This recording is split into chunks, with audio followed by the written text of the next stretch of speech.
Good morning, ladies and gentlemen. Welcome to a special edition of the Pins Tailgate I call Cafecito. I got my Cafecito right here. We're going to talk about the Jets preview tomorrow. We're going to listen to a little press conference by Aaron Rodgers, maybe of course, the head coach, see what he has to say about the Dolphins. And yeah, man, I'd probably drop the panel if anybody wants to join. So, yeah, man. So, when we come back, we'll definitely enjoy some cafecito when we come back.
New seasons, new gear. Show the world what it means to be a fan in 100% authentic gear. Fanatics. Officially licensed everything.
as I previewed, hey, listen, you know,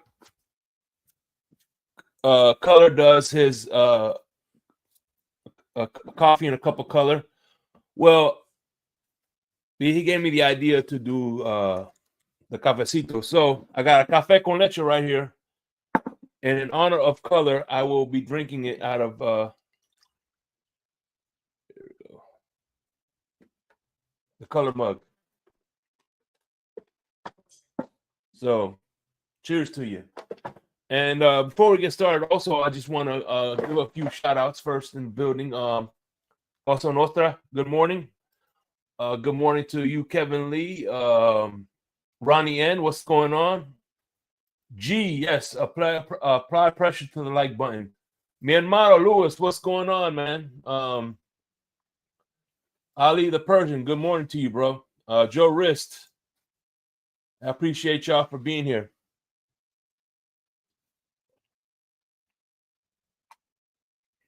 That's some good café con leche.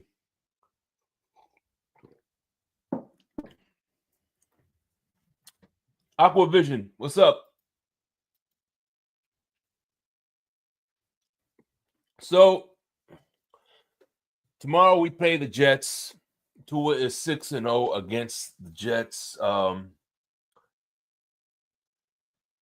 And if you look at the injury, I'm here at ESPN. Let's look at the injury report real quick.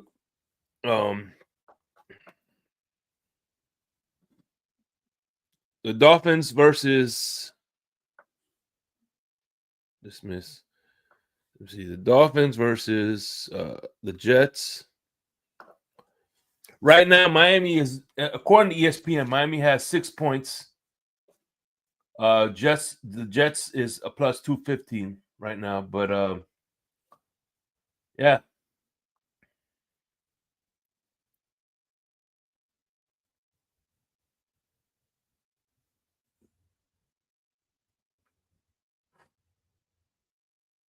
The Jets.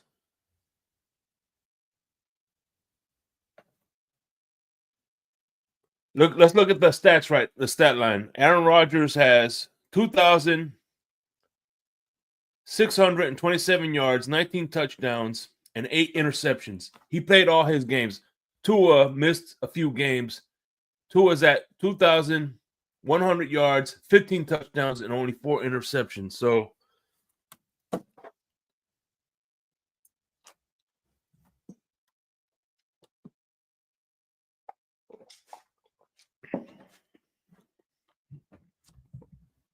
that's crazy to think that Tua missed all those games, and he's not that far off from Aaron Rodgers. Aaron Rodgers, well, you know. We have a press conference. I want y'all to, let me see. Where is it?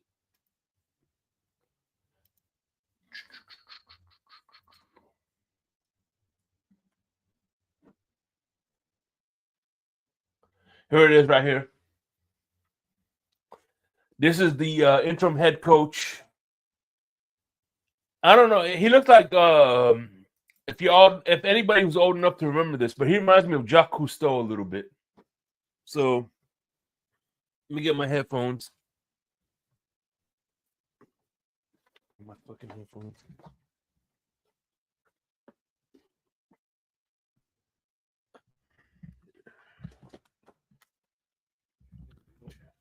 So I could listen to this press conference. All right. For us, was not an easy decision for him, but it's the best decision for him and our organization. And then Brees and Sauce, those two are doubtful as of right now. So barring something magical happening in the next couple of days, they're doubtful. But the rest of the group is trending in the right direction. What happened with Brees? He played Sunday. It's the same knee, yeah, same knee. There was a little bit of a MCL, a little bit of a hyperextension, so a little bit of both, and just not feeling quite right. Is this the knee he had hurt a couple years ago? Yeah, same thing. Anything easier for you? Trending in the right direction. Yeah, we'll see how he responds to today. He missed obviously Wednesday and Thursday, so we'll see how he feels after a full day of work, especially on the turf. What, Tyreek and Waddle and what this offense look like, how much of a challenge is that without one of your top corners? It's huge. Yeah. Like it's going to be, it's tough now saying that. Very fortunate we have Brian Eccles, a guy that's played a lot of football against the Dolphins, played a lot of football against Tua, and had success in the past against Tua. So, Yeah, so Brian Eccles, he was saying that Brian Eccles has had a lot of success against Tua. Sauce Gardner will not be in the game tomorrow. How unfortunate. You know?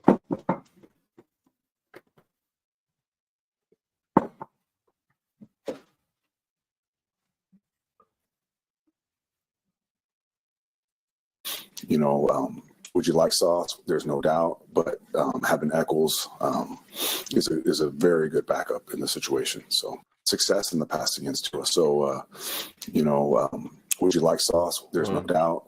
It's tough now saying that. Very fortunate we have Brandon Eccles, a guy that's played a lot of football against the Dolphins, played a lot of football against Tua, and had success in the past against Tua. So, would you like Sauce? There's no doubt, but having Eccles is a very good backup in the situation. So excited about his opportunity. With Brees out, what kind of opportunities does this create for the two rookies? The two rookies and Kane, all three. Yeah. So I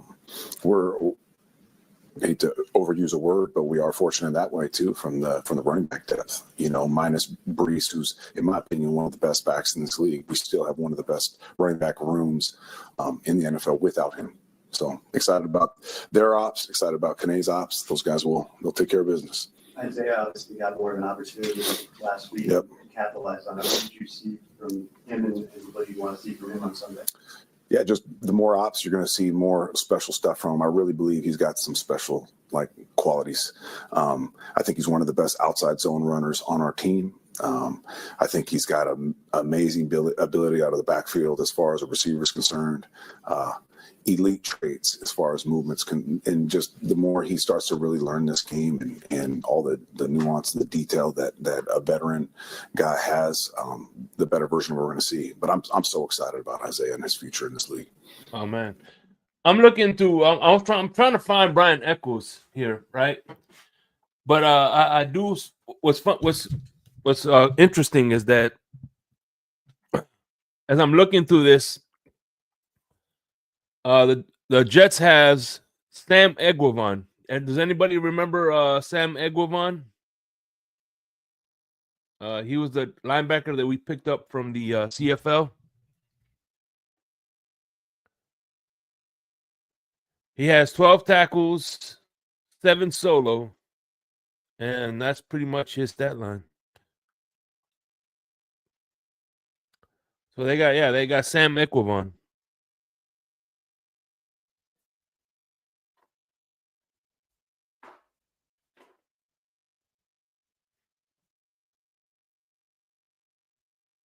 Okay, Brian Eccles. 14 solo tackles, 2 interceptions. I want to know who this guy is. I want to see Brian Eccles. What's his past like? Brian.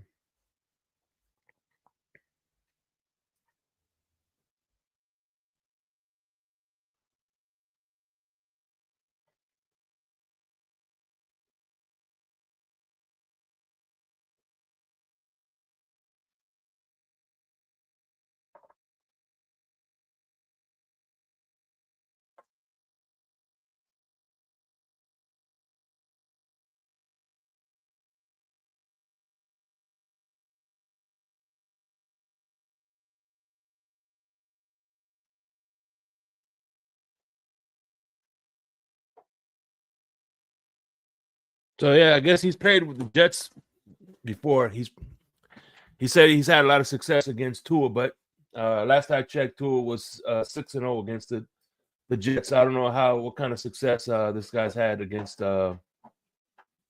Make sure you're hitting the like button. Let's listen to a few more bits of this. What's going on, ABAB? Yeah, man. I got me a little café con leche. What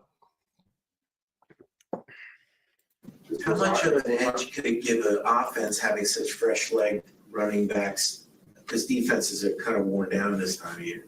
Yeah, without a doubt. Like you saw fresh legs from Kane last week and what that looks like. So excited about all three of those guys being involved. Is Lazard coming off IR? Yeah, so Allen will come off IR, and so will Wes Schweitzer. Both those guys, I think, will be elevated as of today or tomorrow.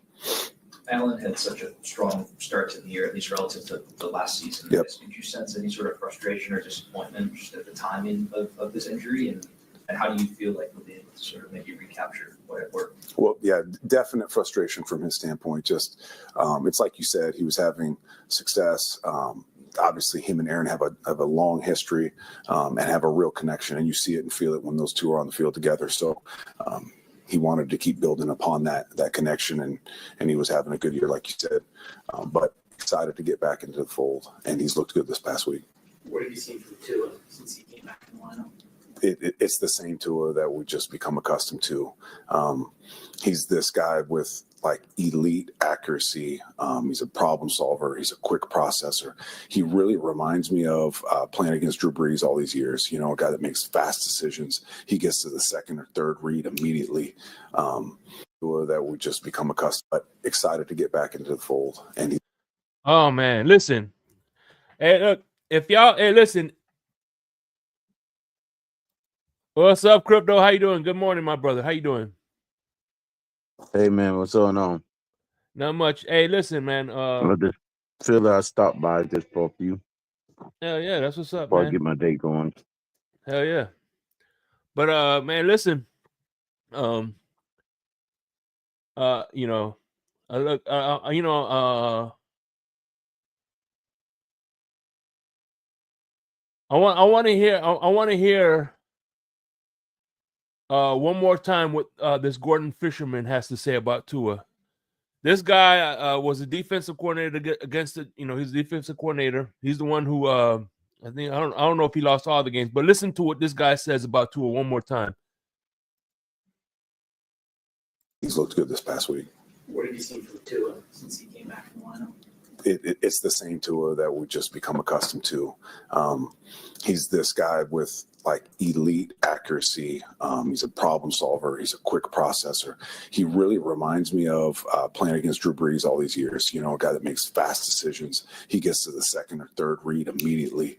And I think the offense is really, it's built around his strengths because everything is rhythm based with their offense, and he's throwing to spots, and obviously he's got some pretty decent guys to throw to at the same time. So it's going to be a great challenge for our back end. It's going to be a great challenge for because you have to affect Tua to affect his ability to pass as far as the pass rush and getting him off the spot. So it's a combination of the back end and the front working together.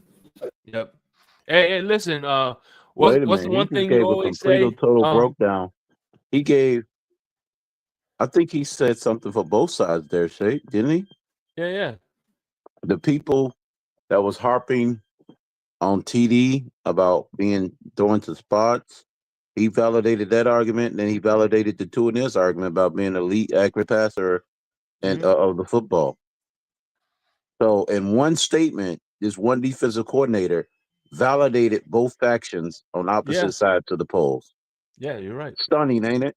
Yeah, and the one thing I always hear you say is that you're a fast test taker. That you know, and that could be said about tool processing. You know, not to mention not every. Hey, listen, I guarantee you, right? If you're on your route, right, and you see you look you know you can look at the road and you know, all right, find out which way you see like a traffic congestions, whatever, you could automatically see, okay, which way to go the best. You know what I'm saying?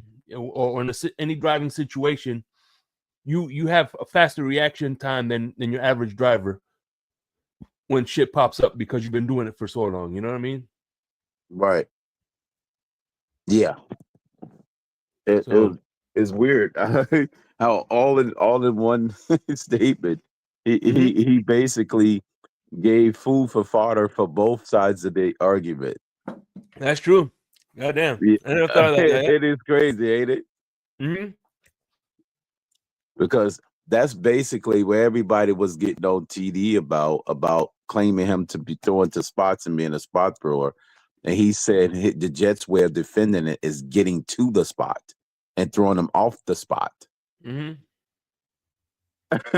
It's crazy, which is what Brandon Staley said in his press conference 2 years ago. Yeah. Yeah, that's crazy. Yeah, man. And trust me, this guy, I'm sure he's watched a lot of film about Tua because he's, judging by that gray in his beard, he looks like he's been in the NFL for a while. Yeah, he has been in the NFL a while. You're right.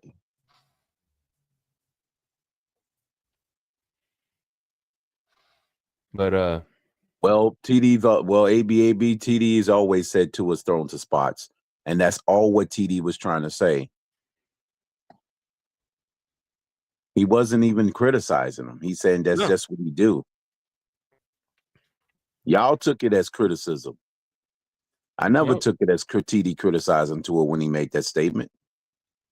It's just how you perceive it. So let's finish listening to this real quick. Almost done. They not go and take as many deep shots as they had in the past, maybe. So by the way, if you hear something that you want to play back again, play back that part, that last part again. I just want to go through that little part again, if it's okay, Shake. And he's throwing spots, and obviously he's got like elite accuracy. What have you seen from Tua? Elite accuracy. Elite accuracy, which is something the two ears were saying, right? To right, just become accustomed to. He's this guy with like elite accuracy, and I think TD said that before. He's exactly. A solver. He's a quick processor. He really reminds me of playing against Drew Brees. And listen, this Drew Brees keeps coming over and over again. So there's got to be something. It's a repetition. A guy that makes fast decisions. He gets to the second or third read immediately. Here we go. That's something that two and say second and third read immediately. And I think the offense is really it's built around his strengths because everything is rhythm based with their. And here's the thing. One thing, and then which is now he's getting into his. Here's the thing. A lot of times, just because he hangs on to the ball doesn't mean he's not reading. Listen. If a quarterback usually hanging on to the ball too long, is because nobody's open and he doesn't want to make a stupid throw. You know what I'm saying? So sometimes when he has the ball for too long, that's not a good thing. I think that's more of an indictment on the wide receivers than it is on the quarterback, because what the hell, you either do that or you either throw an interception or get a sack. You got to pick your poison at that time, right? What do you think? Well, interception, sack, or incompletion, you can just throw the ball away and don't worry about your stats. Yeah, get out the pocket and throw the ball away. Yeah, that's what. And you know what's funny? That's what Aaron Rodgers, because Skip Bayless tried to use that as a knock toward Aaron Rodgers, but he was leading the lead in throwaway passes at one time when he was in Green Bay. But go ahead. In Green Bay he was throwaway passes. Yep. I think Joe Burrow now, right? And obviously he's got some pretty decent guys to throw to at the same time. So it's going to be a great challenge for our back end. It's going to be a great challenge for because you have to affect his ability to pass as far as the pass rush and getting him off the spot. So it's a combination of the back end of the front working together. Yeah, there you go, getting him off his spots.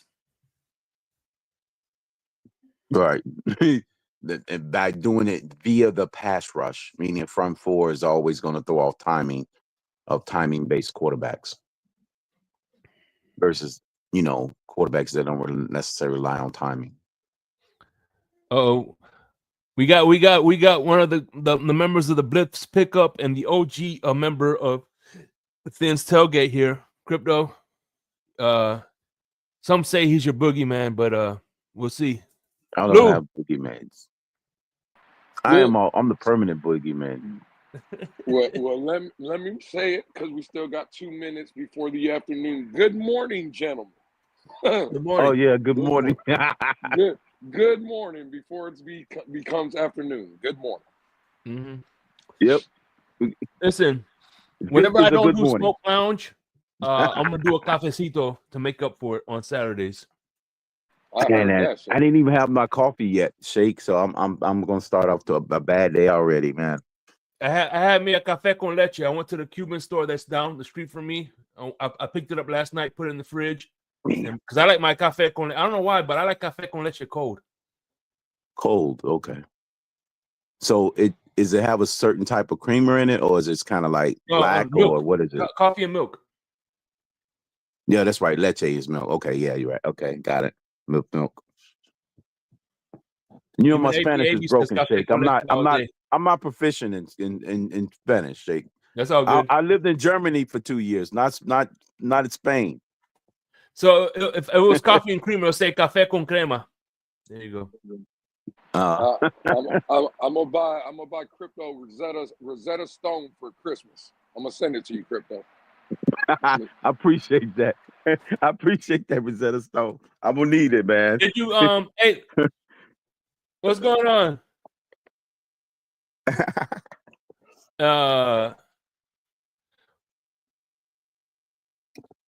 Red, White, and Bill says he likes café con penis. Oh, yeah, that's geez. crazy. I'm not gonna lie, that's crazy. That's crazy.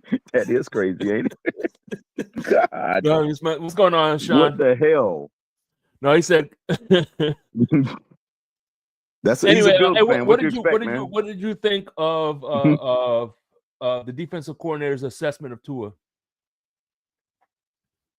Hey man, he watches more film of Tua than I do, Shake. Like, Yeah. I'm kind of in the sense with crypto though. Like for the people, I just think people take it for like. I hate calling people Tua-neers, right? But for the people that defend Tua to the death, I think when statements are made about Tua, like, "Oh, he's a spot thrower," I think they take that wrong, right? But I also think like there are people, crypto, and I think crypto and Shake, you would agree, that when people hear the spot throwing there, they also think that as a bad thing, right? And Right, they do. They're taking it as bad, right? It's their perception of bad, right? It's their perception of bad. So I just think two things are true. I think all quarterbacks are like, spot throwers. Like at the end of the day, like They all are. Yep. Even if it's not timing based, even if a person holds up the ball like Lamar Jackson, right? Lamar Jackson has gotten better and better each year throwing the football. So when Lamar Jackson's holding on to the ball 9 seconds, after that 9 seconds, he's throwing to a spot. You know what I'm saying? Right. He's just relying on arm talent at that point. Right. Absolutely. But he's still throwing the ball to a spot. So listen, man, it is what it is. It's how our guy Marino threw the spots. Absolutely. Marino was going to throw the ball to a spot and wanted his receiver to get to that spot to catch the ball. Absolutely. Yep. So listen, man, it's just your perception. I think crypto was spot on. It's how you perceive it, right? If you perceive it as a good thing, cool. If you perceive it as a bad thing, cool. It's how your perception of it. Mm-hmm. Yeah, because to that point, yep, they all do. They just do it at certain degrees and levels of spot throwing. Absolutely. But you know what's crazy is for years when somebody wants to downgrade a quarterback, I think he's a great field manager, right? And then this year, Tom Brady said, "Hey man, I was a good." He considered himself a field general, a game manager. Sorry, game manager. Mm-hmm. You know what I'm saying? He said that's one thing he says. A good quarterback is a good game manager. So at the end of the day, I mean, it's how you see. I guess how you see it, because quarterbacks do manage games. Yep. Mm-hmm. Yeah. And Brady was just, if not the best at that particular aspect of managing games. Yeah. And two things that Brady did, right? That people think they could replicate. Like, for instance, being 40 years old and winning the Super Bowl, which Aaron Rodgers would never do, and winning the AFC East multiple times and thinking they could win a Super Bowl, like Buffalo. Buffalo is going to win the AFC East multiple times. I don't care how many times they win it. They're still not going to win a Super Bowl like Brady did. So, yeah, the Buffalo Bills have won the AFC East 5 times in a row, just like the Patriots. But the only difference between the Patriots and the Buffalo Bills is the Patriots actually went to a Super Bowl and won it. So I know we have 24 years of no playoff or wins, but we still have the same amount of Super Bowl appearances as the Buffalo Bills. Correct. Just putting that out there. Right. Yep. Are they not going take as many deep shots as they had in the past, maybe going a little bit shorter? Yeah. So I think the foundation of their passing game is not necessarily a quick game, but it's a rhythm where he hits that back foot and the ball is out. That's what they do the majority of the time. On top of that, a little bit of play action. And then they'll always have their designer drop back stuff where he has figured out your rules as best he can and figured out what you're going to call in those certain windows. And he's going to put your rules at, he's going to challenge them in every way. So it's, you got to be on your details with, not just with the talent that they have, the speed that they have, but the offensive coordinator and obviously the head coach and Mike McDaniel, who's elite at figuring out your rules and putting them at conflict. You guys haven't won in Miami in a long time. Is that something that even comes up this week in prep for this game? It doesn't, and we got to change that trend. We definitely do. There's an element, obviously, to the Heat, but a lot of our guys are from that area of the country, so Heat will not be an excuse. And we got to go down there and play our best brand of football. You have all the sports science stuff, guys, now where they say about going from 30 degrees here to planting 75 on some of that. Hydration is the biggest part of it because when you're in cold weather, you just don't drink as much. You don't feel as tired. You don't feel as thirsty. And guys get dehydrated because they don't think that they're losing the water that the guys would in a warmer climate. So we got to stay hydrated. That's the biggest component to it. Did you mention Moses? His status? Did you? Mo? Yeah. See, and he's getting into the details. Hydration is the key. Yeah. And here's the thing, though. It's like, you know how they say we can't win in cold weather? Well, there's teams that can't win in warm weather. So, I mean, in the hot weather. So I think it goes both ways, man. Look, I brought up yesterday the fact that everybody wants to say, oh, let's get players from cold weather climates, whatever. And you look at James Cook. He was born and raised in South Florida. Went to he didn't go to FSU. FSU. He went to another warm climate, and he's thriving in Buffalo because he's already acclimated to that weather. Because if you stay in that weather, you'll be fine. But the second you leave that, if you come, let's say James Cook comes to Miami for a couple of years, he's not going to be that same James Cook that he's in Buffalo because he's already acclimated himself to the Miami climate. You know what I mean? Yeah, they get accustomed, quicker. Some guys get accustomed quicker than others. Even though they can be born in that from up there, they still got to get accustomed to it, used to it. So and yeah, man. It's like Floridian. The one thing. He's making big runs. Didn't he have another big run in that last game in the snow? Yeah, against the 49ers. Yeah, I remember. Yeah, he had another big run. Yeah, I never forget. When I used to work at landscaping, right? It'll be 2:00 in the afternoon. I'll be fine. You know what I mean? Everybody was like, "Oh my God, it's so hot," but I was out all day, so I was acting. My body was adapting to the temperature, and then you got people who worked in the offices. They went from 75 to 95, and they could feel that difference right away. It's like jumping into a pool. Mm-hmm. So I think that's unfortunately, unless we start practicing in deep freezers, I don't think there's any way we could really. I think that's the only. I don't think there's any way we could replicate that. It's something that it's not just it's Jacksonville, Tampa, all these teams we struggle in the cold. More times than not, we'll lose in the cold than win. Unless they're playing in a dome or whatever. Right. He's trending in the right direction. He should be available and be playing on Sunday. What are your memories of McDaniel from Atlanta? Insanely intelligent, quirky and weird in the best of ways, authentic to himself at all times. That's why he can behave the way he behaves, because he's just the same human being every single day, and knows football as good of any person I've ever been around, coach, player, otherwise. And he's going to have his guys ready. I knew that. With the backup swing tackle, last week, Carter Warren was up, and I guess he was a little inconsistent in the game. What went into the decision to go with Warren and not Mitchell as the swing, because Mitchell had a little more experience? Yeah, it was kind of a byproduct of the week of work and who was healthiest and who we thought would just do the best job. This particular week, I'm going to try to get both those guys up. So it'll be an opportunity for both those guys to potentially play if something were to happen. But I got great confidence in Max and Carter Warren. Their defense now similar to Baltimore with Weaver down there? There's a similar structure. There's similar coverage components.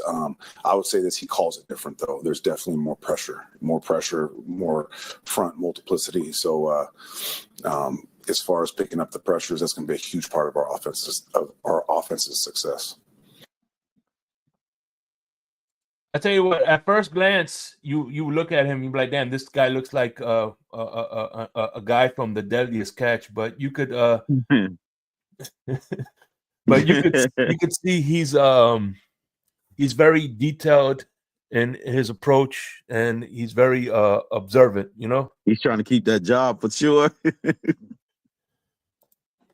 I don't think they're gonna hire him though, unfortunately. No, they're gonna go a different direction. I think. God damn, The Deadliest Catch shake. Yeah, come on, you can't tell me he doesn't look like either that or a dock worker. Dock worker? Yeah. Damn. He looks like the guy on the side of the boat with the big like hook, like the anchor, sticking it in like the tuna. With the tuna, with the big hooks, the big fish hooks and stuff. Yeah. I was thinking more like the guy on Ice Road Truckers. What the hell is that, Crypto? Oh, you never seen Ice Road Truckers, Lou? Nah. Yeah, it's a show on I think it's on the History Channel, but that talk about people going up to De Beers or the frozen lakes, and they ride these huge trucks with big loads, taking them up to diamond mines and stuff. And then they got 4 months to do it because their lakes will, only stay frozen for that amount of time, and they driving these huge loads over frozen lakes. It's crazy. It's a nice show. It's called Ice Road Truckers. By the way, this one for you. Somebody time out Pete. Look, I put this. Yeah, I know. He's our next head coach. Yeah, I know.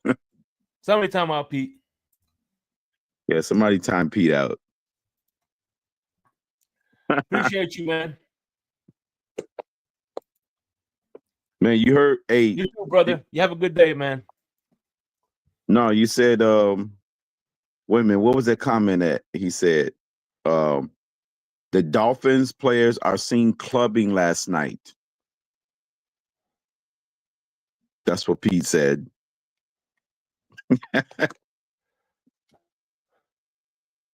The man also said that Mike McDaniel was smoking on the sideline. That was a great episode yesterday when everybody seen that it was a Sharpie. But I mean, it's a cool story.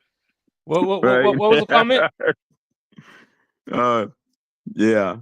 What do you say? A Sharpie bit, the Sharpie. I was like, he's got a pen in his hand. It's a Sharpie, and the man said he was smoking on the sideline. So I mean, it's great, man. Pete is great. Pete said, "Look at his cheeks, look at his jaws. It's going in like he's inhaling." I'm like, "Oh no." All right, Shake and Panel. Do y'all think that Miami playing Cleveland and the Jets in cold weather can help Miami in round one in Buffalo? Makes this 5-0 run. It can't hurt them. I mean, that's for sure. If you're talking climate wise, yeah, but as far as the team's defenses, I don't know. Buffalo plays similar scheme as Cleveland. I haven't watched Cleveland enough to know that they You're Defense will be the thing. you're going too deep into it, Crypto, and I won't be falling, to use Crypto's words, I won't be falling for the banana in the tailpipe. Miami's not going 5-0, and Miami's not making the playoffs, and Miami's not playing Buffalo in round one. So, yeah, shout out to Kevin Lee and appreciate the question, but you need to lower expectations because they're not going 5-0 and they're not That's making a the long playoffs. reach. Yeah, that's a long reach, Yeah, think about it. What is Cleveland record anyways? I'm curious. Have they won 4 or 5 games yet? I know they beat Baltimore and Pittsburgh, but what's their record? Yeah, man. I wonder what Whose record? Cleveland, because I know they beat good teams, so it's not like that's gonna be an easy game. So Yeah. how many games have they won total so far? I think like 4 games. I'm gonna look up Cleveland real quick. Let's look up Cleveland real quick. Because I know one game they beat in Cleveland was the Steelers, but then again that's a rivalry game, so I don't know And if they also beat Baltimore. Another rivalry game. Yeah. So they've beaten good teams, so it's not like that's gonna be an easy game. Remember last year the Jets beat good teams. They beat Buffalo. They almost beat Kansas City. They beat Yeah, that's right. They almost beat Kansas City too, yeah. If it wasn't for the referees. So I'm not looking at that Cleveland game as a cakewalk. That technically could be our hardest game on the schedule. You think about it. Oh, especially, and listen, James Winston, man, he's Jekyll and Hyde, man. Exactly the way he playing. Jesus, you never know which Winston you're gonna get, man. Okay. 4 touchdowns, 4 interceptions. They beat the Jaguars. Okay, that's an easy one. Okay. And here we go. They lost to the Giants. Yeah, I remember that. Yeah. They lost to the Raiders. They lost to the Commanders. They lost some bad teams. They lost to the Eagles. They almost beat the Eagles. They had a blocked field goal. They remember? beat the Ravens. And they beat the Steelers. Oh, damn. So 3 of their 4 wins came against good teams. Yeah.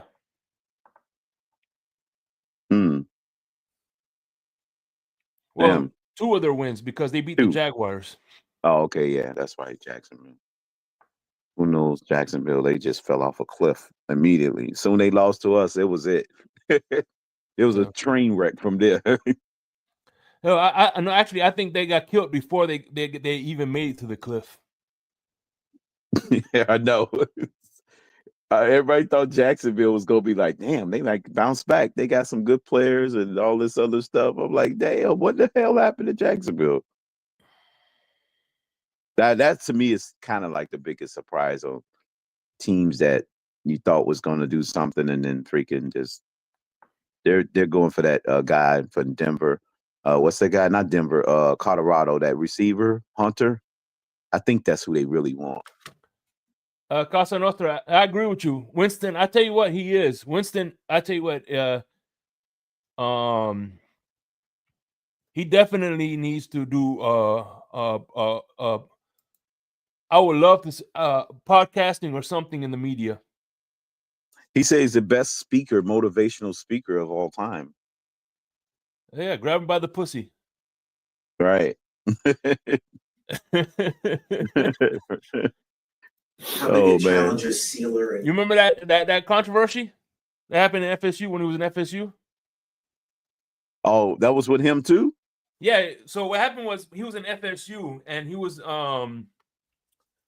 they were in FSU and he was in a class or something like that, and he yelled at the top of his lungs, "Grab her by the pussy." Oh. And he got in trouble for it. Damn. Calais Campbell, kind a huge guy. What happened? No. I think I kind of vaguely remember something like that. I thought it was a sex scandal. But No. He yelled, "Grab her by the pussy." I forgot where it was. I'll look it up. I know he said he yelled that out and when he was in college, and then he got in trouble for that.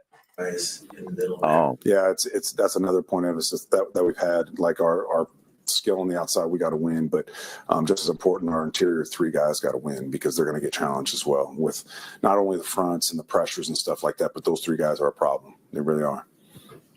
Thank you, everyone. All right. Thank you, guys. What's called Joe Rist said he also stole crab legs. I remember that, the crab leg. Yeah, the crab legs. As a matter of fact, remember when he was drafted by Tampa, he celebrated with some crab legs. Yeah, and he grabbed one too many. He needed a 5-pound bag. That 4-pound bag wasn't enough. Try to That get man, 5 pounds of discount. that man had a 15-pound bag, Crypto, is what I heard. 15-pound bag. Oh, okay. I know that wasn't enough, Lewis. He wanted some extra ones. All right, here we go. Jameis Winston suspended for screaming "fucker" right in the pussy. Oh, wow.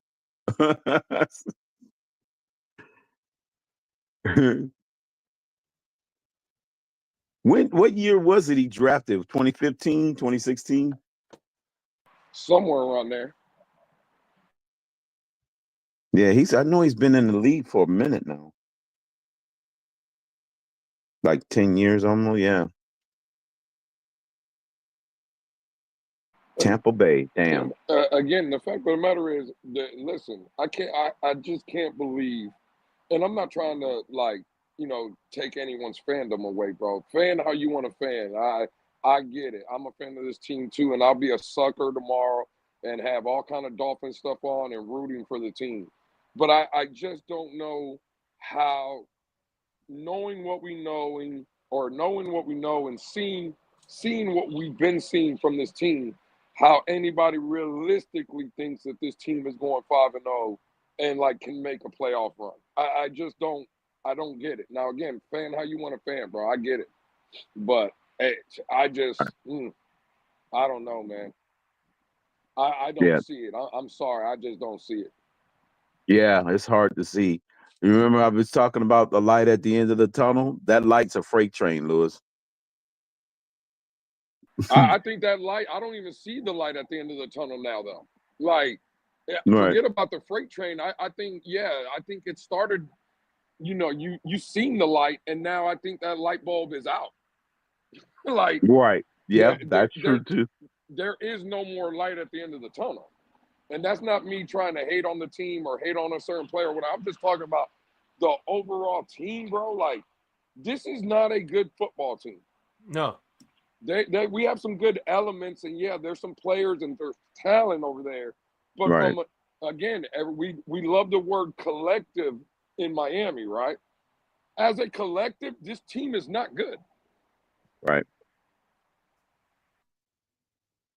We have, I could safely say, given that now our maximum, that's like everything going in our favor. The most we can win is 10 games this season. We were 11-win ball club last season. So by definition, as far as the regular season is concerned, we've regressed. We've went backwards. And definitely missing the playoff, that cements that regression. So yeah, to your point, yeah, we're not as good as we thought we were. Last year's team was better, because at this point, wasn't we bringing up all the scenarios on how to clinch the number 1 seed in the conference instead of trying to scrape and get 7 seed? Hell, Crypto, I can make the argument that Mike McDaniel's first season, when the team was 9-8, was better than this overall team right here. Oh, yeah, for sure. I would agree with that. Yeah, I definitely agree with that. Yep. That 9-8 team was better. Yep. Hell, Brian Flores, the year before that team was better. With Brian Flores, yeah, you can make that argument as well, that they were better than this team, even at 9-8. Absolutely. Yep. They were definitely better. For sure. Because Mike McDaniel in his first year, I think we went as high as 6 or 7 in offense, total offense. And then, of course, we went to number 1 in yardage and total yardage offense and stuff like that and touchdowns. We got egged out by points per game by Dallas by like a less than 1 point. But still, we were up there. The metrics in offense was good. Defense was always in the, middle of the road to hovering around top 10. And yeah, you thinking if any coaching on the coaching staff loses the locker room, which side of the ball most likely loses the locker room first? Hey, real quick, I hate to Which say, one do you think? I hate to interrupt. Let's take a brief pause, real quick, because you know me, I love comedy, and we're bringing up Jameis Winston. So I Yeah. got a few pick. This is one of the gems that Jameis Winston brings to the table. There you go. Here's another one. Publix. I like that one. The crab leg one. That's a good one. I like that one. Good old crab legs, man. Shout out to the Listen, crab we, legs. we can make all the jokes we want about Jameis Winston. When we go up there to Cleveland, is Jameis Winston going to give the Dolphins maybe some opportunities as some interceptions or turnovers or whatever? Yes, we know that to be true. We have to Crypto's point all the time. There's a large enough sample size of that, right? Right. But we also know when we go up to Cleveland to face that man, Jameis Winston, he will light this defense up. Because, again, Jameis Winston, arm strength is not a problem. Throwing the ball is not a problem. He just puts the ball in harm's way. He's going to give you opportunity.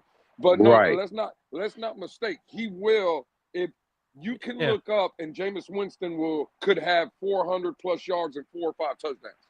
That is a possibility. And you know what? And you know what, Luis, to your point, everybody wants to point out the 30 touchdowns, 30 interceptions, but you also got to remember 30 touchdowns and 5,000 yards is something that's it's very hard to do, especially while throwing 30 picks. 1,000%, absolutely. Yeah, that's a hell of a There's feat. quarterbacks that barely make 4,000 yards. You know, people say, "Oh, 4,000 yards, that's a good season." So imagine 5,000 yards. Yeah, think about it. I thought about this. Let's say he didn't throw 30 interceptions and half of them, let's say it was 10 less interceptions. Let's say how many more yardage, because the interceptions obviously taken away on your yardage. How many more yardage could that could have gotten him in the interceptions that he did throw if he not had thrown interceptions? He most likely would have broken the single season yardage record. He possibly could have, and I think in that season, Crypto and Shake, that he threw the 30 interceptions down here in Tampa. I think like 7 or 8 of those were pick sixes. So you're right. Yep, they were. How many games could they have possibly maybe won if, let's just say, it's just an interception instead of a pick six, and let's say the defense can come out and hold the team instead of giving up those 7 points if those picks didn't cost them games. So, yep. Hey, man. Just like that's crazy. Denver's he could have had a record-breaking season that year. That loss he had against Denver last week, he had 2 pick sixes. That's why they lost to Denver. That's why they lost. Absolutely. That's why they lost. Yep. That was the difference in the game. Yep. And he had almost 500 yards passing. Yeah, he had 4. Check this out. Jameis Winston had 497 passing yards, 4 touchdowns, and 3 interceptions. Yeah. And that's a typical Jameis Winston game. Yep. That's what it looks like. He's going to give you opportunities, but he's also going to make plays. That is just a fact about Jameis Winston. Yeah, he's going to stress your defense and give you opportunities. Yep. And given in the snow, I don't know how many picks he had against when they beat the Steelers in that snow game, but he was throwing the ball. I don't think he they stopped him from throwing the ball. He still was throwing it even in those conditions. He didn't shy. He wasn't gun shy at all. He's like the Black Brett Favre. You think about it. And check this out. Yeah, he's throwing picks and throwing touchdowns. But hey, listen, AB, yeah, he had good wide receivers, but Tom Brady didn't throw for 5,000 yards with those receivers. Right. And Jermaine, I do this for Tua. I pride myself. I talk good about Tua too. But again, we have what I said. We have a large enough sample size with Jameis Winston. We know what he is. And I'm sorry, after 5 years, we have a sample size of what Tua Tagovailoa is. So I say the same thing for Tua. I'm not one of these people that say that Tua is just trash and he can't play. I think Tua is a good to above average even quarterback. But Yeah. unfortunately, in the era that Tua plays in, and you look at the landscape across the league, that now is not good enough. Right. And It's there's a just the lot. paradigm that you're in. Yeah. It's the paradigm. It's again, there's different players that play in different eras, and this is the era of the more mobile, more athletic, more you got to kind of be elite, right? To win consistently, you have to be one of those guys, and I don't believe there's a lot of those guys in this league, right? And Right. Tua, again, he's a good to above average quarterback.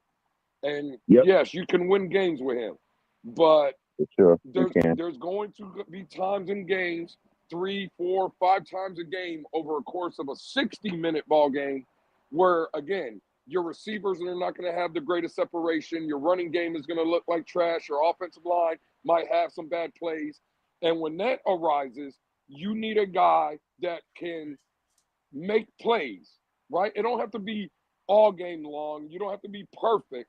But in certain situations, when all else fails, you need a guy in this league to make the right plays. And unfortunately for Tua, he's not that guy.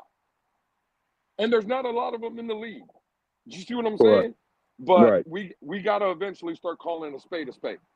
Well, Right. one And thing most about people are going Tua, to start drafting to try to get guys to compete, to your point, at that level consistently. I think that's the strategy of the upcoming scouts and the scouting people that's looking for quarterbacks. I think that's the direction NFL going. Kind of like what the league became a passing league. Now you see a lot of good wide receivers coming in on day one, coming out of college being good, like Addison of the world. The guy down there in Jacksonville. Thomas Jr. having a good rookie debut. Yeah, I think with the new quarterbacking that's coming in, they're gonna start to look towards that to kind of be, to compete. Yeah. no, but Yeah. I think if Ross would have successfully tampered with Sean Payton, I think and I think he would have been a good coach for Tua. John Harbaugh would have been a good coach for Tua. All those coaches that Ross could have had, Mhm. but didn't get. I think because the way I look at it is, we brought this up on Insomnia. One of the reasons why Justin Herbert is having good success is because he doesn't have to put the team on his back. He's playing complementary football. He doesn't have to throw the ball 50 billion times because he's down 4 touchdowns or down 3 touchdowns. He doesn't have to air the ball out 30, 40 times a game. He just has to make sure he's not losing the game. And I think that's the difference. Right. Just don't lose the game. And absolutely. See, and I agree with that, right? And I believe the Chargers might even make the playoffs, right? But even with that, there's a cap to how far that gets you. Because eventually, right. I agree with that too. Yeah.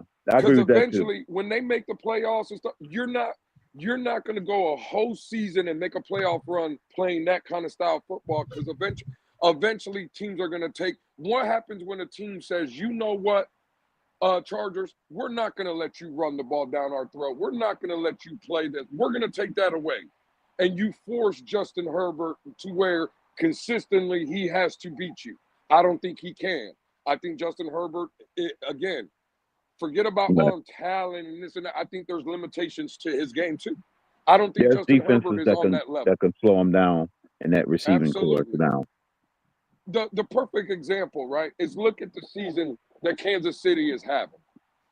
Look at the season that Patrick Mahomes is having. By his standards, it's a horrible season. By his standards.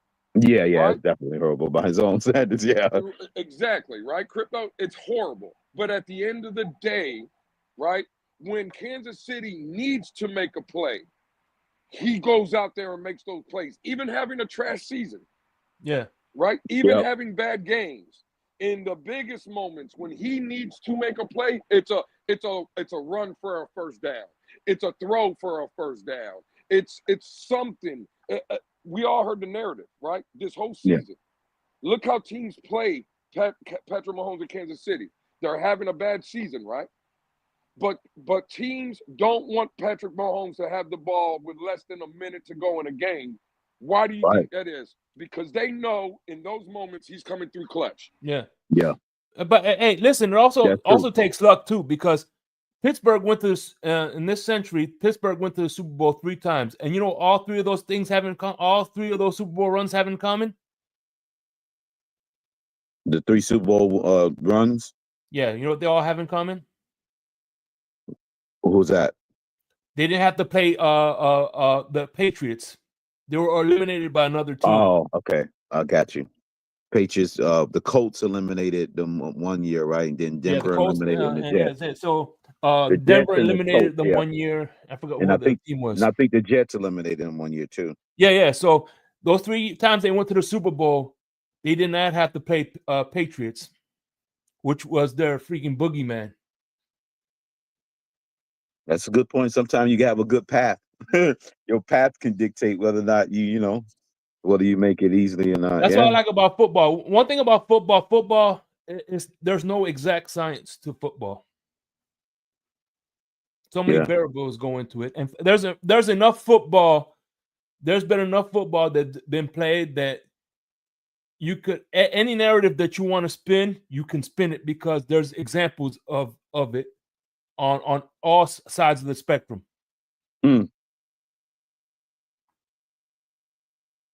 Yeah.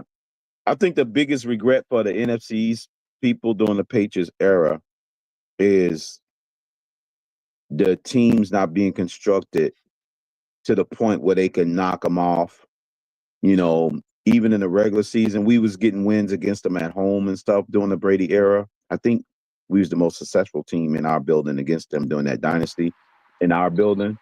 But the other divisions, the Jets and Bills just wasn't doing their part to put losses on them so where it could be competitive enough, where that division is, kind of like the NFC North right now, where you got 3 teams with 9 wins or more.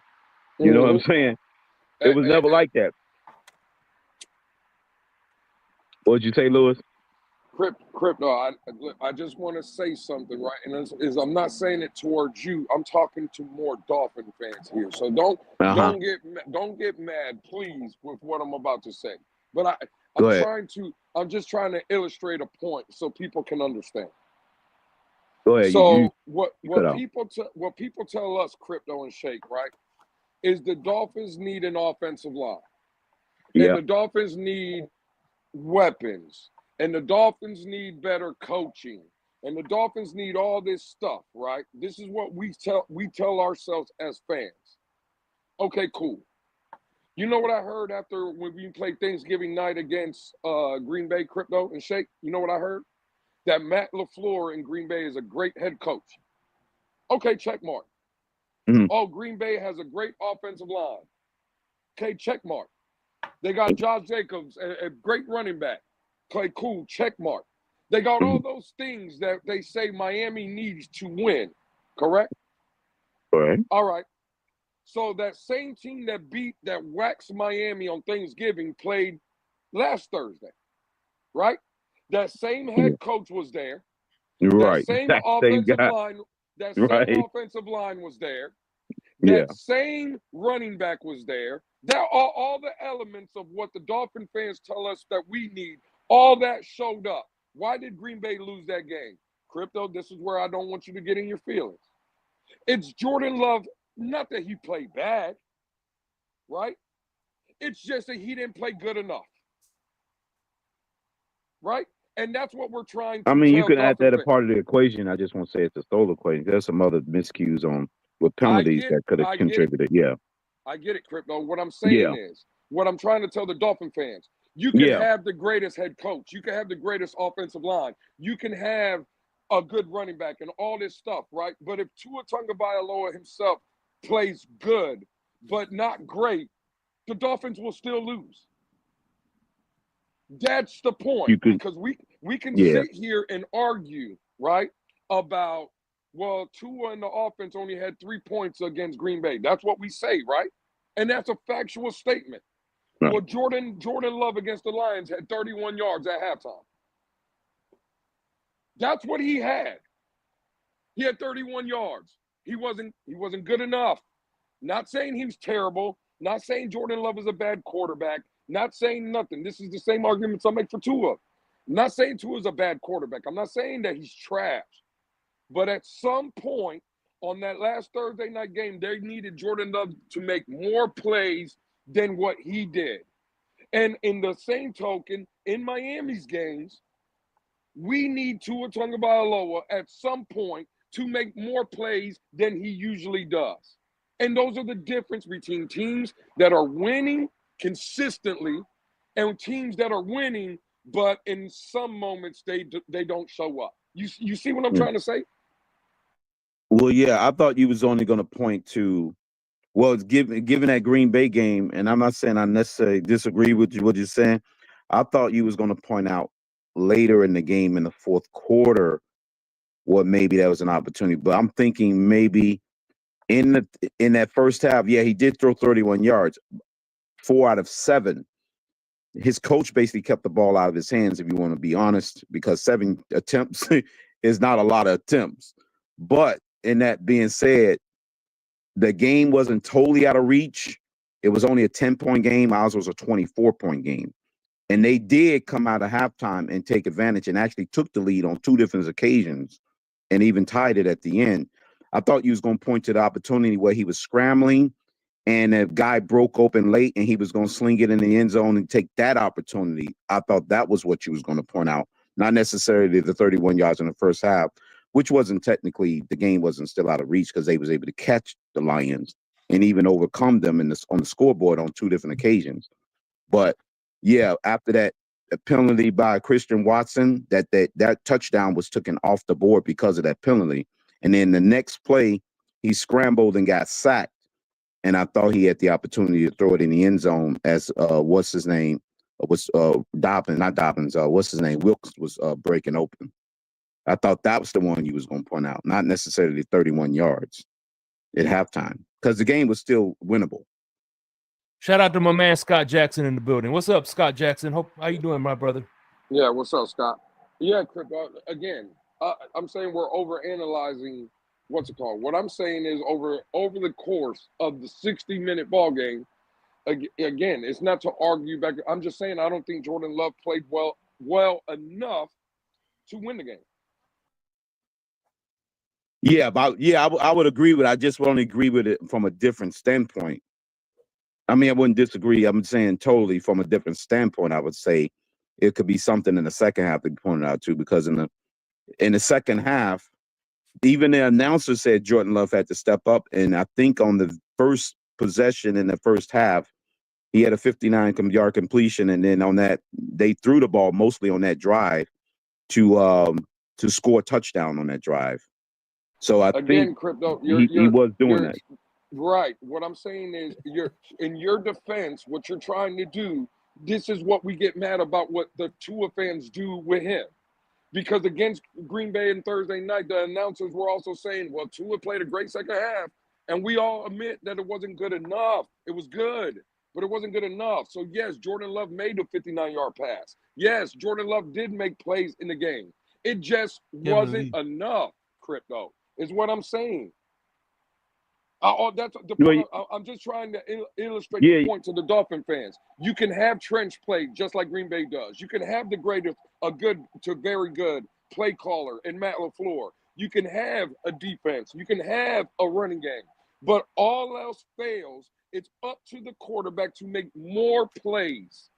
It's up to him. And unfortunately, Jordan Love was good against the Detroit Lions. Was it good enough? No.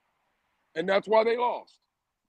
Everything else was there. Yeah. Everything else was there. He just I'm just saying I agree with you. I just agree with you for a different reason why Jordan Love wasn't good enough. That's all I'm saying. I'm saying I agree with you. I just saying a different part of it. I agree with you on the reason why he wasn't good enough. I understand what you're saying, Crypto. What I'm saying, listen to it though. When you come out and you say, well, the 31 yards in the first half was because the coach took him and he only threw 7 plays. It's factual, right? No one can debate that with you, Crypto. We all know that, right? But again, that will give Dolphin fans a pass to blame Mike McDaniel for everything that Tua does or doesn't do. You see what I'm saying? When we give those I kind of think excuses. That That's all I'm will give saying. him. That will give Mike McDaniel a pass. Yeah, that I could You see see, that. Yeah, you see what I'm saying? yeah, And that'll that's give all. him a pass. Yeah, I'm just that's trying true. to You're right. illustrate to the point that it's up to quarterbacks, bro. They Yeah, got because to do it. technically you're right, because he knows the offense. He could have easily audibled out of the ones he thought that was bad plays or whatever. Yeah, I agree with that. Absolutely. Yeah, Absolutely. he could have took his 7 to 14 just by audibling out of those run plays or whatever. Yeah, I mean, yeah, that's fair. Because I would agree that LaFleur does give him ability to audible out of bad situations. So in that scenario, he could have done more in that aspect to change a bad play call. Yeah, for sure. That goes on the quarterback at that point because he's been in offense long enough to know the plays. So yeah. 1,000%. And this is the point we're trying to illustrate to Dolphin fans, right? Like at the end of the day, Tua didn't play bad. And Jordan Love did not play bad. I don't think Jordan Love played bad. But was Jordan Love's performance and was Tua Tagovailoa's performance enough to beat the other opponent on those particular Thursday nights? They were not. And you need that, bro. Yeah. No matter what the trenches are doing, no matter what the running game is doing, no matter what the coaches are doing, who's the de facto leader of every team? It's the quarterbacks, because the quarterbacks are the ones around this league breaking the bank of 45, 50, 55, almost $60 million a year. Field general, yeah. It's them, bro. Yeah, they make the final decision. Because I would even argue to that point that on those crucial 4th downs, the fact that Jared Goff threw the ball into the end zone and didn't take sacks on both 4th downs is the reason they won the game. Good point, Crypto. Very good point. Because if he takes a sack on any of those 4th downs, they could possibly lose that game. Because Green Bay can get the ball and go score 3 out of it. They ain't even got to score a touchdown out of it. And it's a whole different ball game at that point. And there's look at what Aqua is saying in the chat, right? Green Bay won in the trenches. Okay, that makes it even worse. If they won in the trenches, why didn't they win the game? Because all I know, Dolphin fans tell me all the time that Miami needs better trench play. So if you mean to tell me Jordan Love had a team that his team won in the trenches, why did they lose? You see what I'm saying? These are excuses, bro. At the end of the day, we're just trying to illustrate you again. You can lose in the trenches and still lose the game. 1,000%, Crypto. 1,000%. Yep.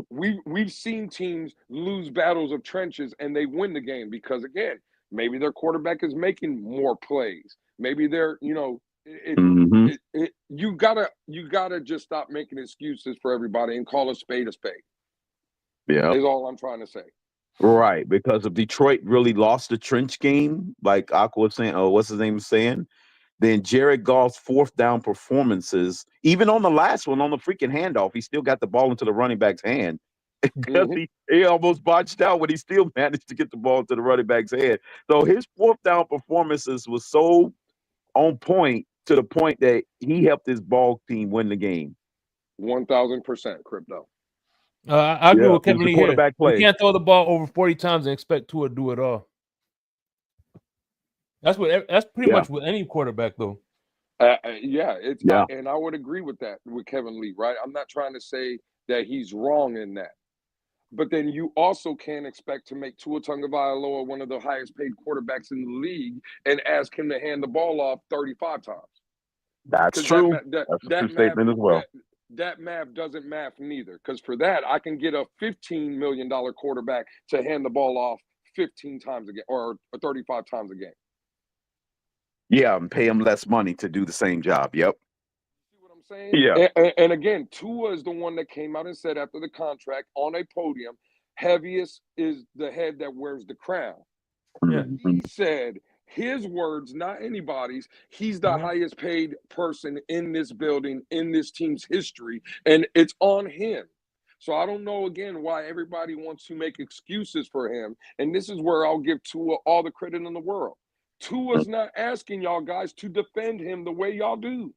He sure don't. That's what's so crazy about it. He's not even asking for it. y'all to do it. He's taking the blame for himself. Yeah, he's not. Yeah. He's kind of laid back and saying, man, I'm not even asking for it, guys. Yeah. No, but you know what's funny about that though is that like Tua and especially my man Color who gets they both get shit for criticizing something a part of Tua's game, right? And I've seen this happen multiple times. You go, Tua needs to do this, Tua needs to do that. No, you're just hating. And then that same week, Tua comes out of press conferences and says everything that TD and Color said that he needs to improve.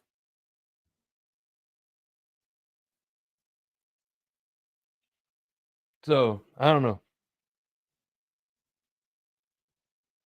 Again, I'm not bashing Tua, bro. I'm not No, trying nobody to. is.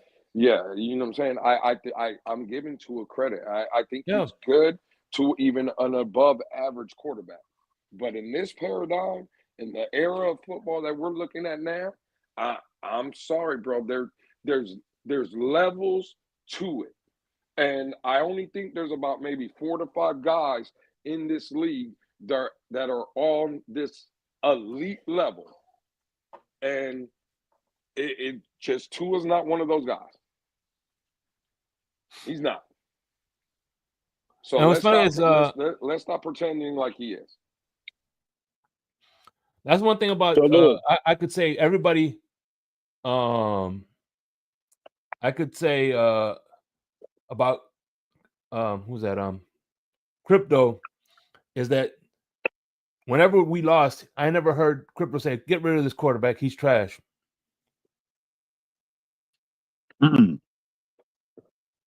Like, yeah, I agree with Lewis. He's never a trash quarterback. We only have a small sample size of playoff performance, but we have a large enough sample size of regular season performance. That's why I use the analogy. I've already given Tua his due as far as the regular season part of his career. You know, he's proven that he's can perform at a high level and doing an entire 17 game season. So he's a good to above average quarterback, a good quarterback in that aspect.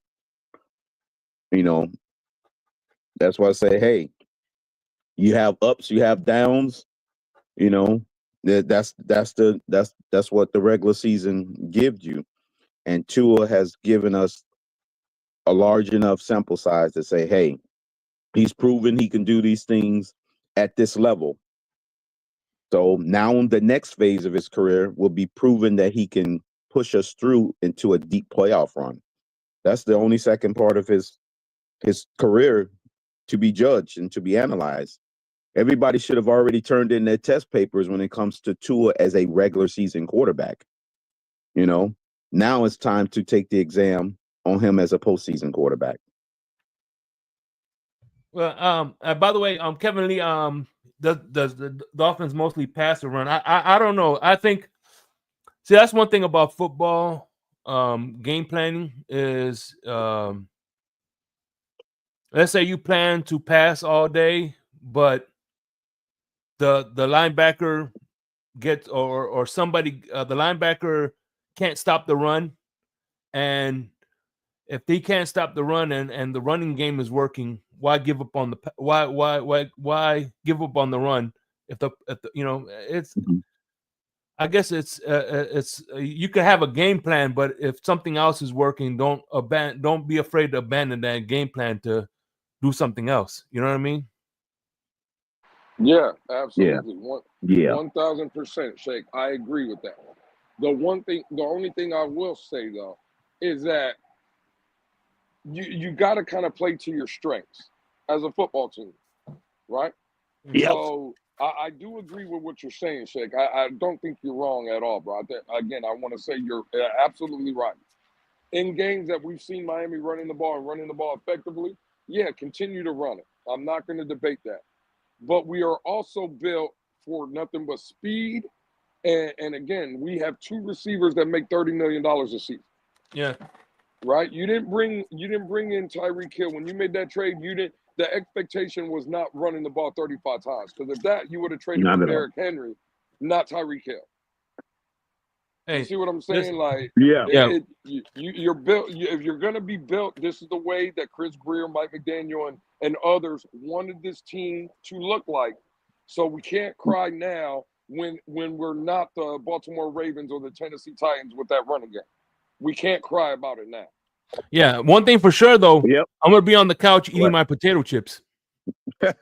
You and me too, Shake. Absolutely. Me too. I got some salsa, guacamole salsa, man.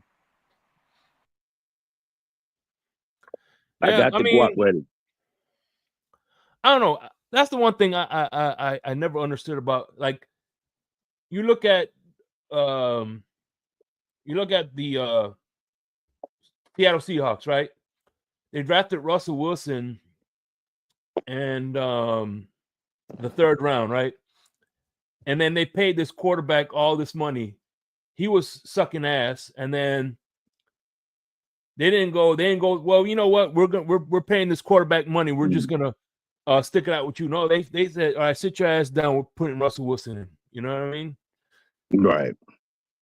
Sit Just down. because you paid these guys all this money, you know, like, you know what? If you're not performing, oh well, and you got a younger player that's hungrier and willing to do the job, it shouldn't be a no-brainer to swap one out for the other one, the one that the hot hand. You know what I mean? But not everybody does that, you know, and you can't.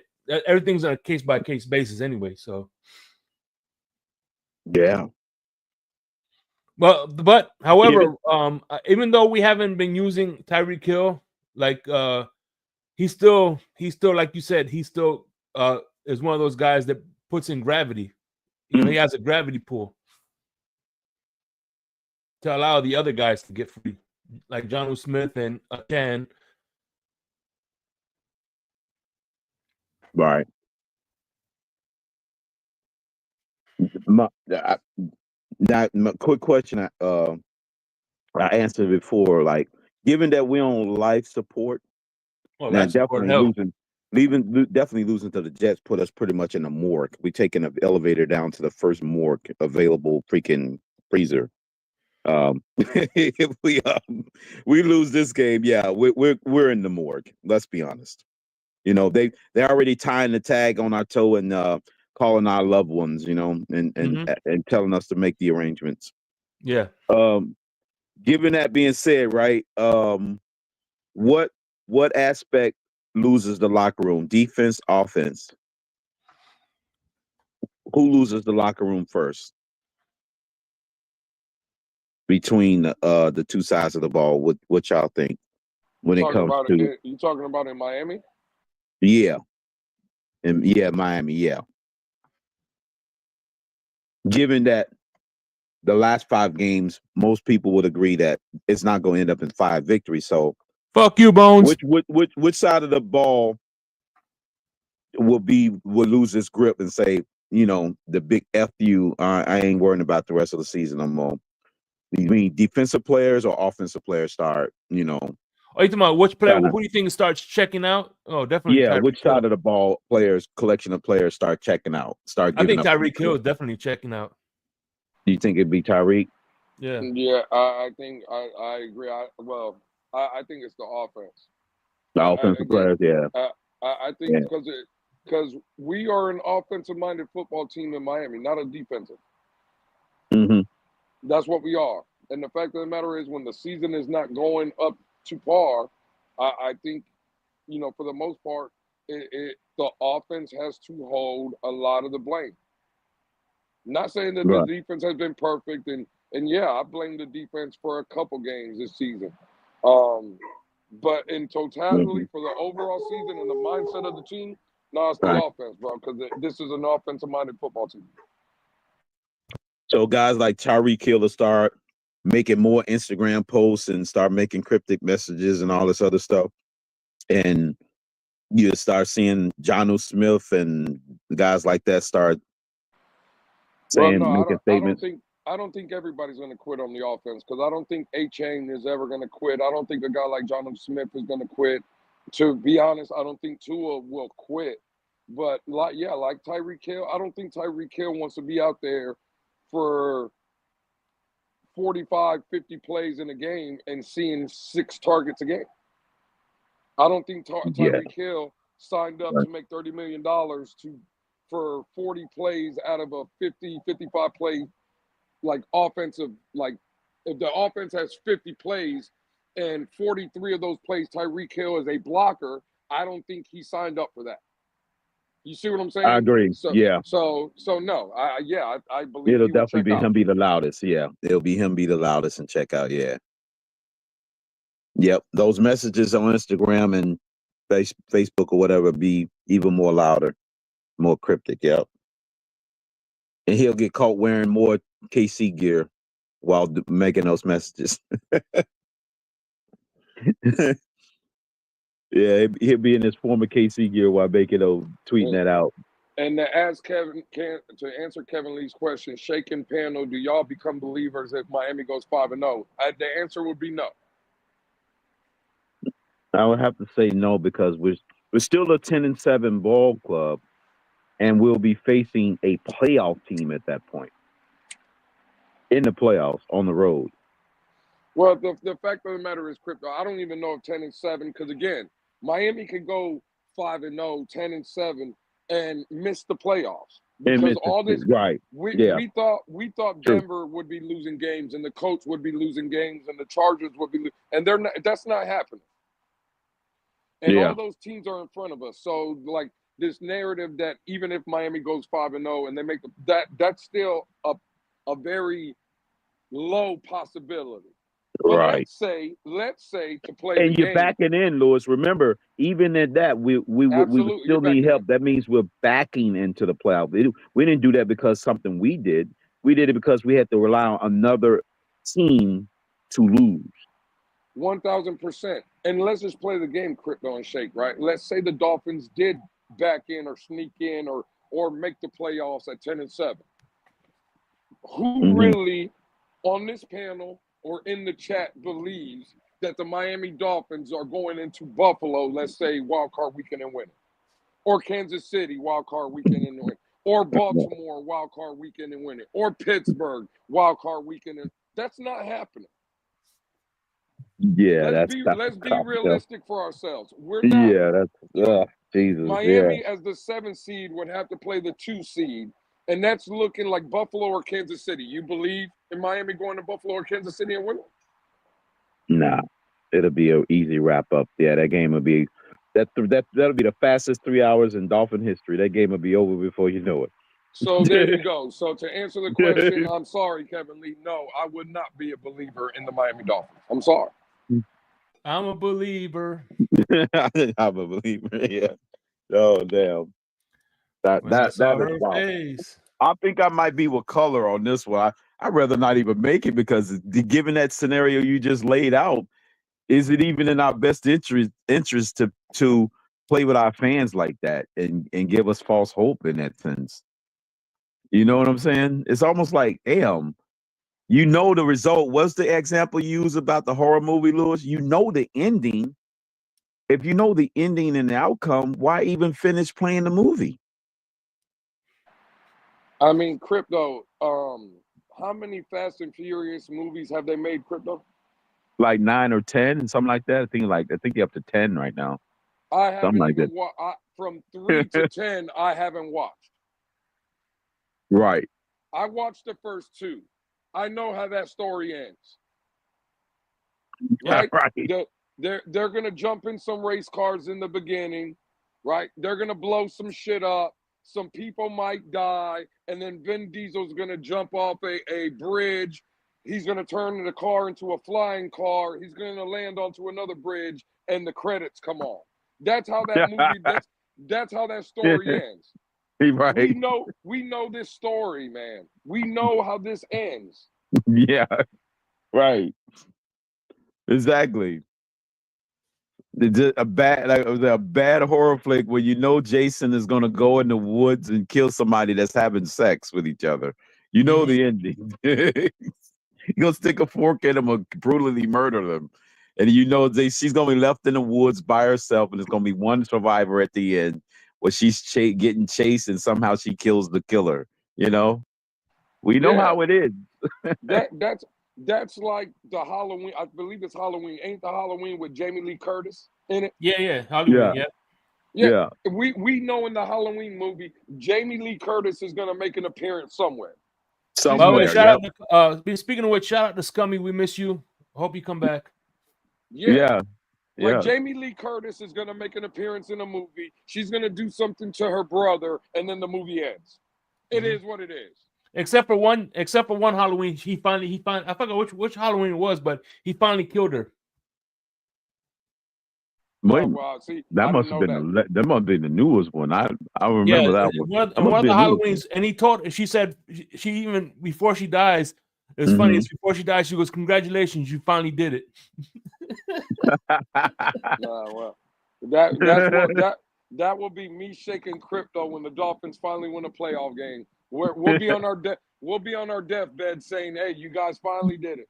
Congratulations!" Right. Congratulations, you finally did it." Yep. Oh yeah, we definitely be on our deathbed. Like, oh man. In the year Finally did it. 2080, right, crypto? Yeah. No, 2060. Come on now, it's not that far off. 2060. Oh, we moved it up 18 years. Oh, okay. Damn, I'll take it. Damn. Shit. that's crazy. The movie ending. We know the credits about the role and Kevin the Lee says he's Dolphins are not buying it.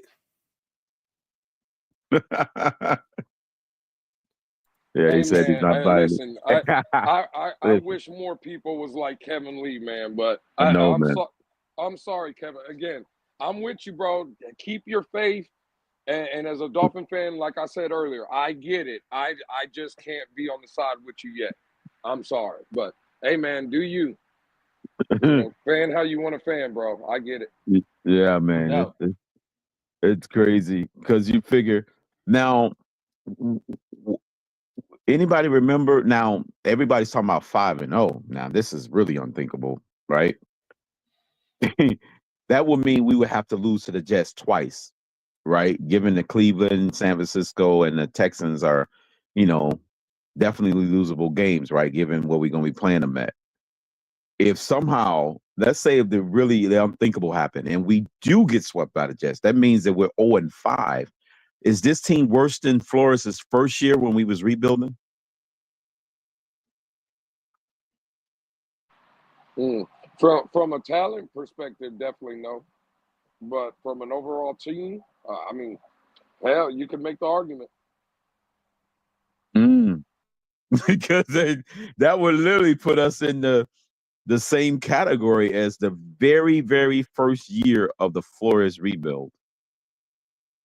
If that was to happen.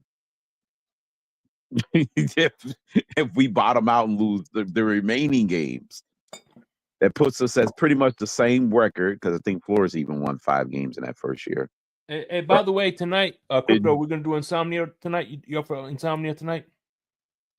That's fine. Yeah, because tonight, not only tonight is we're gonna do early Black Monday predictions. Yeah. What's that for? Like coaches getting fired? Who we believe is getting fired? Okay. Yeah, who we think getting fired? Yep. Because I think two of them is gone already, right? Yeah, just like last year. We Carolina and the Commanders were the two. They fired their coaches. Yeah, early. Yeah, I think the Commanders. It was Carolina and damn it, I'm trying to think. There's another team that Indy? fired their coach early too. It wasn't Indy, was it? Because they got a new coach. Yeah, Indy, okay. and Carolina both fired their coaches ahead of before the season ended. Mm-hmm. So far, yeah, according to Michael K, 3 coaches have been fired so far. Mm-hmm. It's just I thought it was just the Jets and Bears. Who's the other team? Jets, Bears. No, I think that's 13? It. I think that's it. There's only 2. Saints. Saints fired their coach? They fired Dennis Really? Allen. Yeah, they did. Yeah. Oh, damn. I ain't know about that one. That just goes to show they don't even talk about the Saints. Like the Saints are so irrelevant. It's not Yeah. even Yeah, Yeah, as a matter of fact, hey, right. listen, our very own Dan Rizzi is the interim head coach. Is the interim head coach there? Yeah, Dan Rizzi. He might keep the job. Think Flores go down there? Yeah, hey, listen, Dan Rizzi is the reason why we tied with league-wide Wednesday. Mm-hmm. Because they beat the Falcons. That's what I told Crypto Miss Fins. From a talent perspective, it's not worse, but you could make the argument that the team is definitely would be worse. That's exactly what I said. Right. I said from the talent, this team is way more. They got more talent on the field, but if they lose the next 5, then you could definitely make the argument that team or this team is worse than Brian Flores' first year. Absolutely.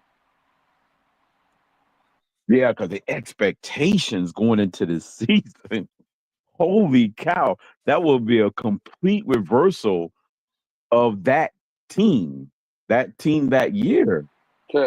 Kevin Lee, you don't want Shake to clip this comment, bro. I'm telling you. All right. You Challenge don't want accepted. Kevin Lee says Miami will go 5-0, and when we come back, I tell you what, Kevin Lee. No, I tell you, that that's always happens, a few, if man. Miami goes 5-0, real. check this out. If Miami goes 5-0, I will donate $100 to St. Jude's in your name. I've said this before. It's a crazy, wow. It's a win-win for everybody. Win-win for us and win-win for St. Jude. So there you go. $100 in your name in St. Jude. To St. Jude. I mentioned this before, but to Kevin Lee's assertion of the 5-0 assertion, there's one caveat that he's forgetting to add. And that caveat to the 5-0, meaning that our opponents that we're playing, that they team plane have a major disaster and crash in midair. Mm-hmm. And all of the team members on that plane need substitutes to play in the game that we play them in. That's the caveat that he's forgetting to add in there. Miss Fins, Michael K. Rams by 6. Miss Fins, I approve this message. Oh man, where they play that game at? In Los Angeles or Buffalo? I think they're in LA.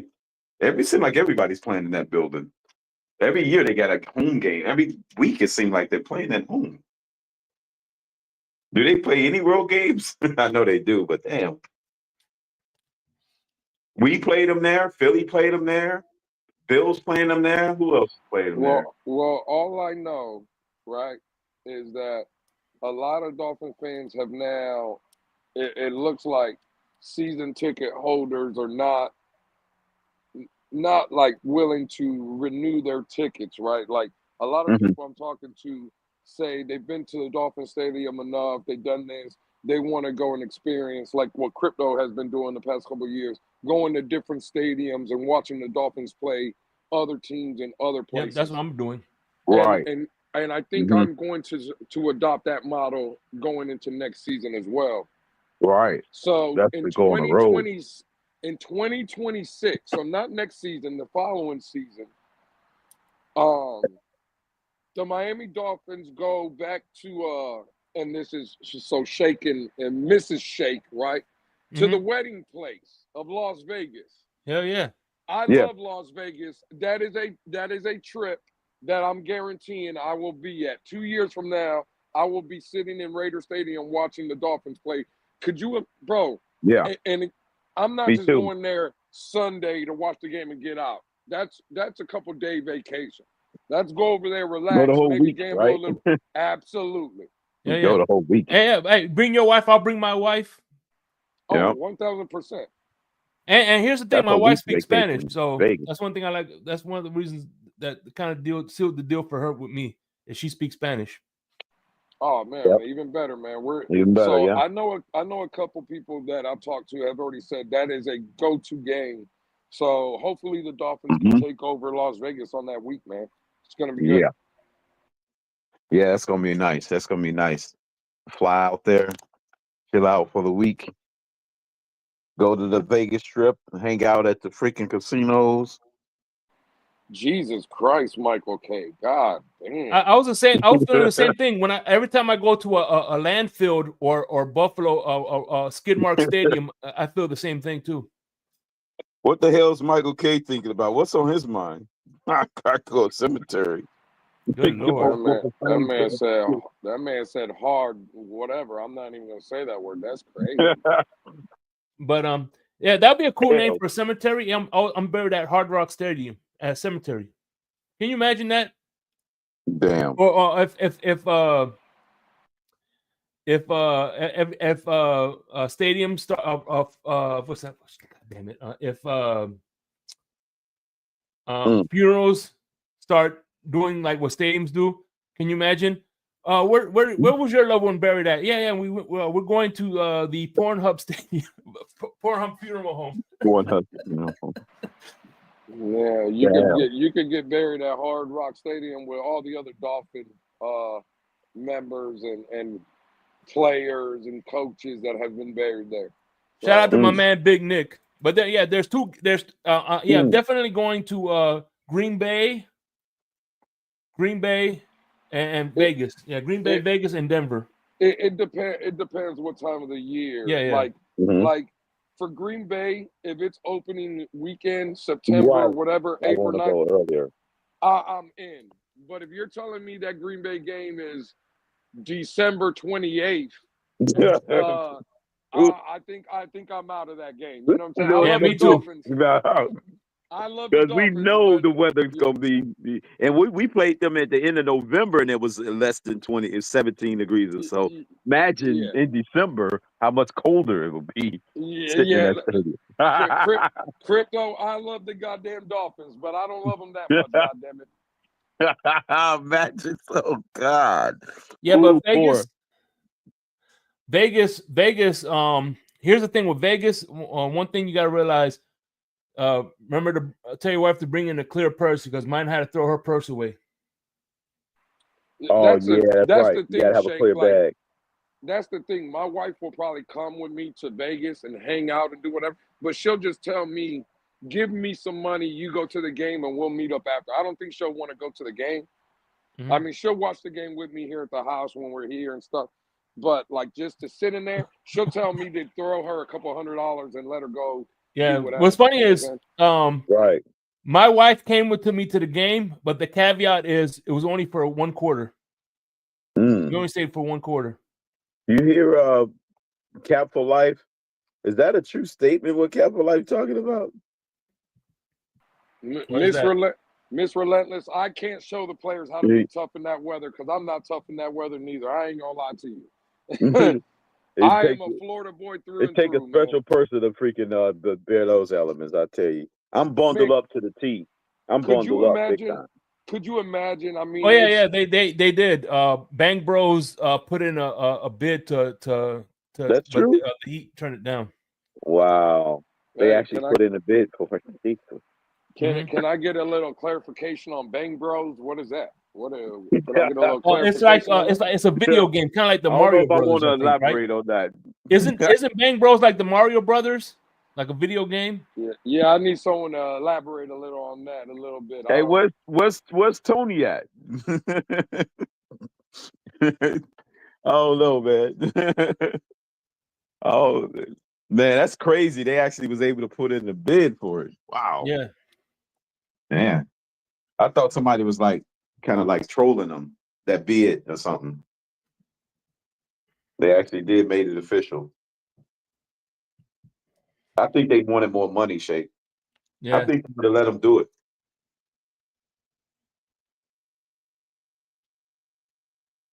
They would have had to pay like double. Because I think it's like a 20-year lease. Show wrist. Now, here's the thing. You be like, people ain't. I'm not taking my kids to. Me and the kids are going to Bang Bro Arena. No, I don't think so. You can say the arena formerly known as American Airlines. Mm-hmm. That's what I'll be calling it. The arena formerly known as American Airlines. I'll just leave it at that. Let them figure it out. I know Cat for Life because I was looking at it. You could just that's easy. And just to address the homie J.R. Black, right? Like, I see your comment, J.R. Black, and I agree with a lot. Again, bro, you know, I try to be as fair as I can. And I'm going to say it again for maybe people that just is coming in.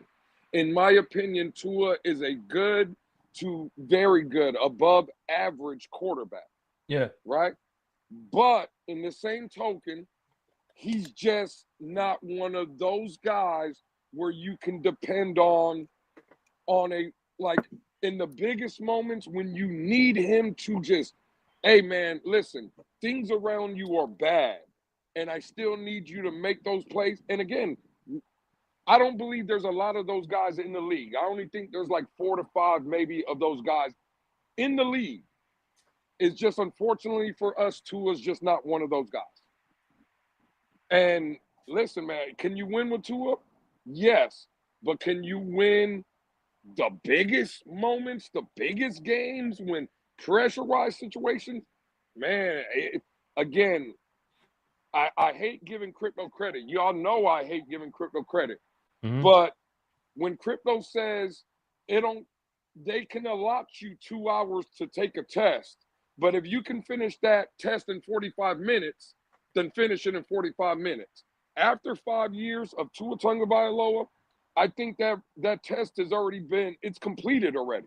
Like, at this point, we know what Tua is and what Tua is not. And Tua is a good to above average quarterback. He's not and will never be one of these top 10 elite guys. He just will not be it. By the way, I could say this to him. Good morning, Deuce Goose from Seattle, because it's morning for him. Deuce Goose. By the way, Joe Wrist, this is probably one of the best avatars on the YouTube I've seen so far.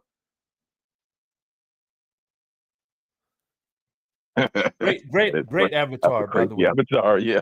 Jeez. What the hell? By the way, if everybody wants to know what Bang Bros is, this pretty much avatar kind of sums it up a little bit. Yeah, actually, good point, Shay. That sums it up. That avatar does sum it up.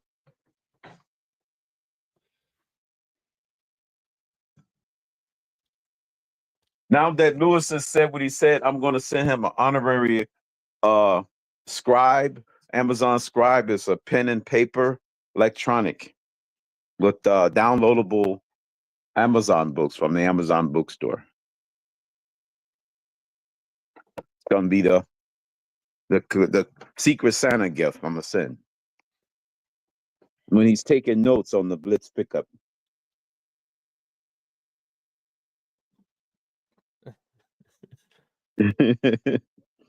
Even Cat for Life said that's a great analogy.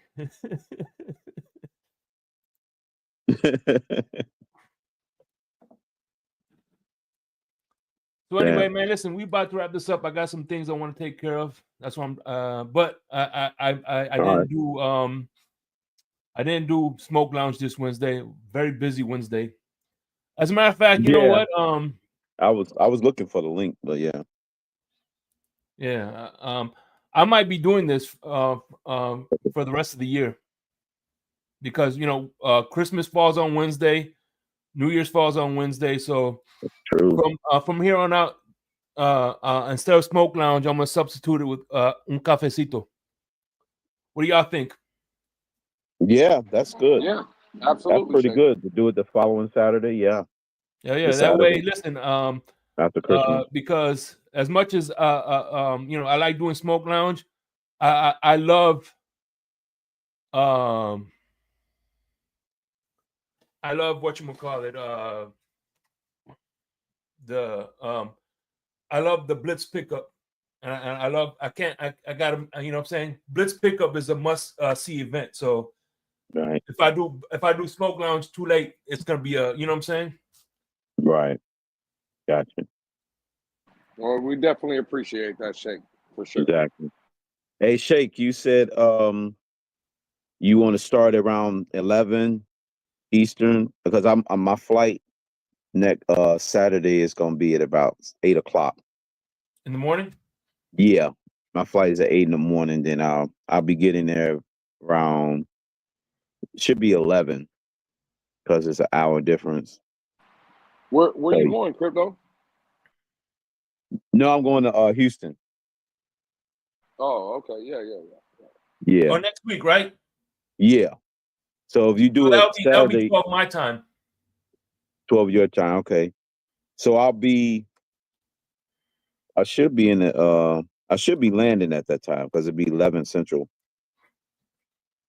So yeah, I should be. If not, I could still chime in. I could still come in.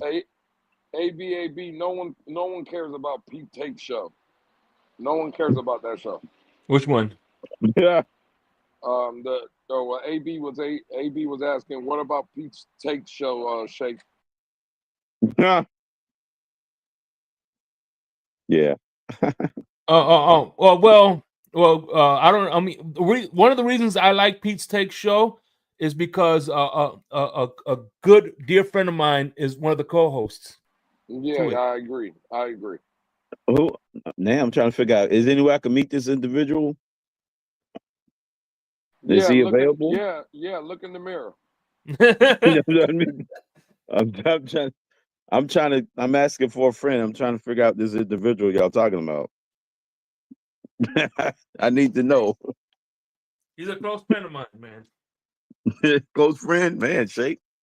I got to meet this guy. Make sure you introduce me to him on the next time I come to Florida. Yeah. As a matter of fact, I roomed with him last time I was in Florida. Oh yeah. Yeah. Sounds like a good individual.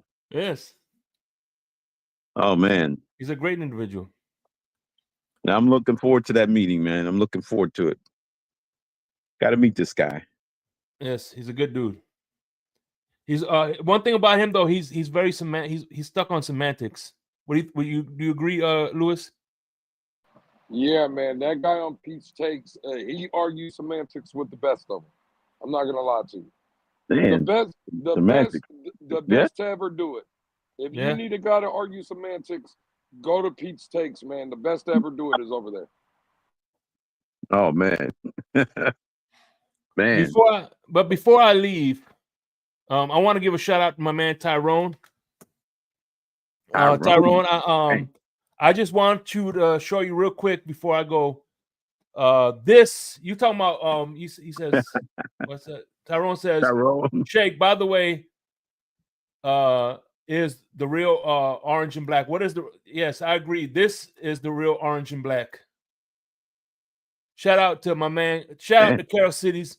That's the wait a minute. That's our logo with the fighting line. Who stole the helmet? That's the same logo. That's my high school. That was your high school? Yeah, Carol City. Chiefs. That's the old logo for the my college team. Yeah. Yeah. Shout out to the Chiefs, baby. With that being said, fins up. The only difference is, Shake, when Crypto had that logo on a leather helmet, not a regular helmet. Yeah. Damn, yeah, that's right. Without the face You've been hanging around Monjo too long, goddammit. Hey, by the way, final thoughts real quick. Any final thoughts, you guys, before we wrap this up? Hey, man, for me, it's just a blessing to be part of the inaugural episode of Cafecito, man. It was good. It was good to be up here. So. Hell yeah. Same here, man.